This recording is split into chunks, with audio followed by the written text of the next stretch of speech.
आंध्र प्रदेश में कृष्णा नदी के किनारे श्रीशैल पर्वत पर श्री मल्लिकार्जुन ज्योतिर्लिंग विराजमान है। इसे दक्षिण का कैलाश कहते हैं।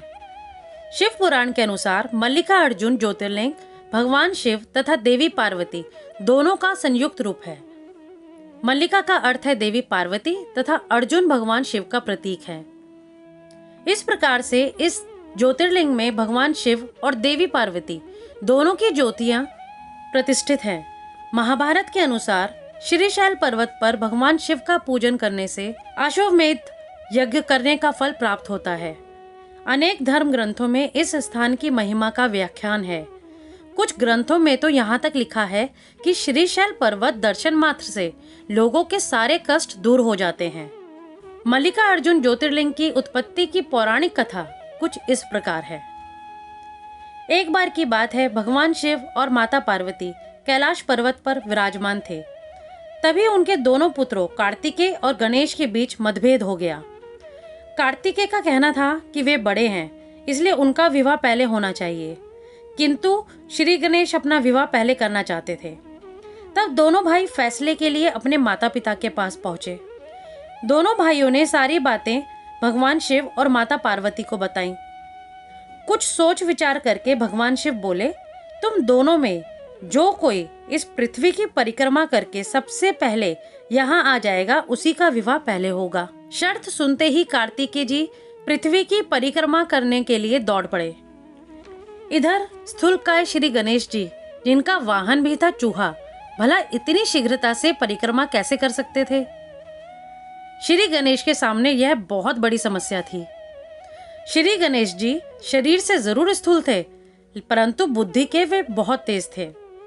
उन्होंने कुछ सोच विचार किया और अपनी माता पार्वती और पिता महादेव से एक आसन पर बैठने का आग्रह किया।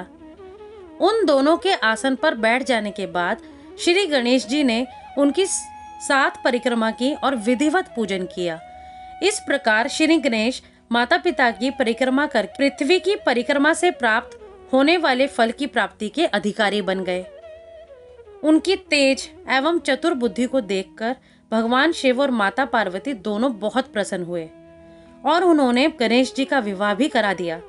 जिस समय स्वामी कार्तिकेय संपूर्ण पृथ्वी की परिक्रमा करके वापस आए, उससे पहले गणेश जी का विवाह सिद्धि और बुद्धि के साथ हो चुका था और 2 पुत्रों क्षेम और लाभ की भी प्राप्ति हुई थी। देवऋषि नारद ने यह सारा वृतांत स्वामी कार्तिकेय को रास्ते में ही बता दिया।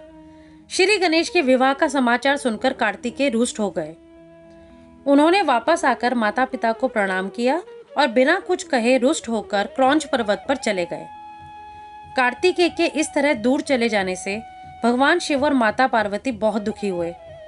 उन्होंने पुत्र को वापस बुलाने के लिए देवऋषि नारद को क्रौंच पर्वत पर भेजा। देवऋषि नारद ने बहुत प्रकार से स्वामी को मनाने का प्रयास किया, परंतु वे वापस नहीं आए। उसके बाद माता पार्वती पुत्र वियोग में व्याकुल हो गईं। वे भगवान शिव को लेकर क्रौंच पर्वत पर पहुंच गईं। इधर कार्तिकेय को जब ज्ञात हुआ कि उनके माता पिता उनसे मिलने के लिए क्रौंच पर्वत पर आ रहे हैं, तो वे वहां से लगभग 36 किलोमीटर दूर चले गए। जब भगवान शिव और माता पार्वती क्रौंच पर्वत पहुंचे और वहां कार्तिकों को न देखकर बहुत दुखी हुए, तब वे दोनों ज्योतिर्मय रूप धारण करके क्रौंच पर्वत पर सदा के लिए प्रतिष्ठित हो गए। उसी दिन से यह स्थान मल्लिकार्जुन ज्योतिर्लिंग नाम से जग प्रसिद्ध हुआ। अगर आपको मेरी यह वीडियो अच्छी लगी हो तो वीडियो को लाइक करें, शेयर करें और मेरे चैनल को सब्सक्राइब करें और साथ ही बेल आइकन जरूर दबाएं।